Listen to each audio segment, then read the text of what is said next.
For the third and final shootout of Maple Bay Hole 8, we are going to be playing this at 75% slider of your Sniper 10 at 35% elevation. This is going to work in a crosswind and a tailwind. You're going to do about 4 to 5 bars of backspin, and you're going to do a little bit of offset depending on which way the wind is blowing. So again, we're going to be playing this at 35% elevation at 75% slider of your club.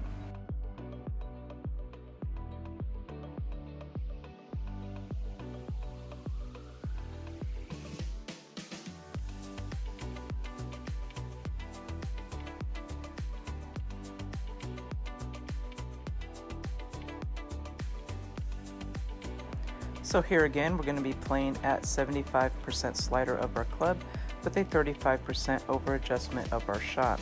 You're going to do about 4 to 5 bars of backspin depending on how big the strength of the wind is. This is a hole that you got to play around with yourself to figure out the offset and how much backspin and side spin to actually use.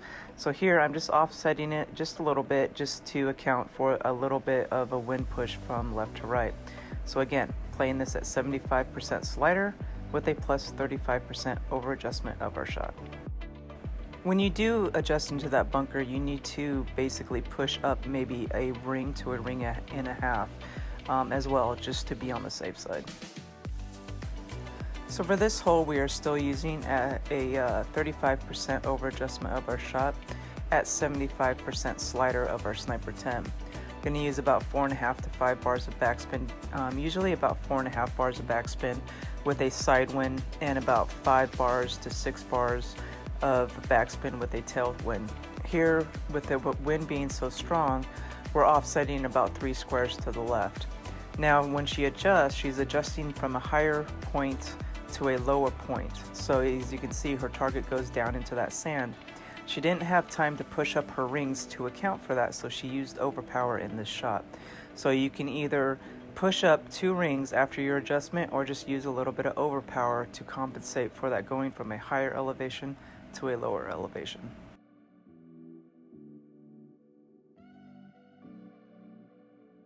For this next shot, it's a tailwind, but it's a tail cross. And instead of having to adjust down into that bunker, we're going to offset over to the left so that when we adjust, we're not going to be touching that bunker at all.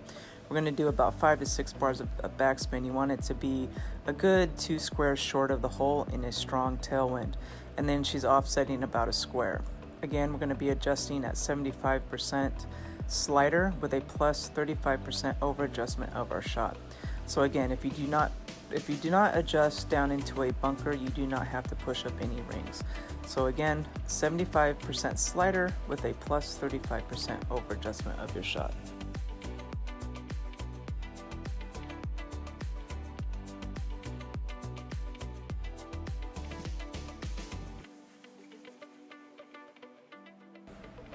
So here we have a headwind, and we're going to be using 75% slider with a plus 35% elevation.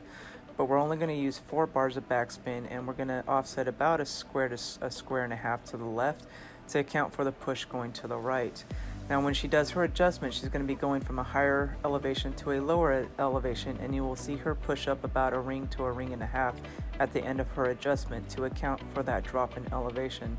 Also, she added about 0.5 to her adjustment as well to account for that wind push. So remember, in a stronger headwind, add about 0.5 to your adjustment to account for that wind push. So again, when you go from a higher elevation to a lower elevation, you need to push up about a ring to a ring and a half. So I hope this guide helps you out, guys. Remember, hit perfect and happy golfing.